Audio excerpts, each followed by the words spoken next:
Hey everyone, welcome back. In this quick tutorial, I'm going to show you how to delete a folder in hotmail.com, yeah? So if you've got some old folders cluttering your inbox, this is the way to clean them up. First, go ahead and sign in to your Hotmail account using your email and password.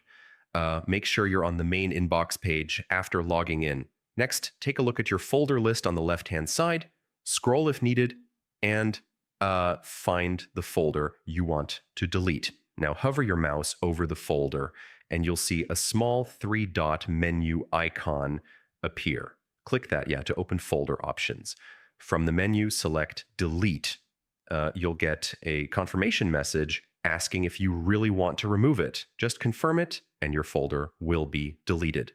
Finally, scroll through your folder list to make sure the folder is gone. Yeah, that's it. You've successfully deleted it. And that's really all there is to it. If you found this tutorial helpful, be sure to, like the video and subscribe for more tips. Thanks for watching, and I'll see you in the next one.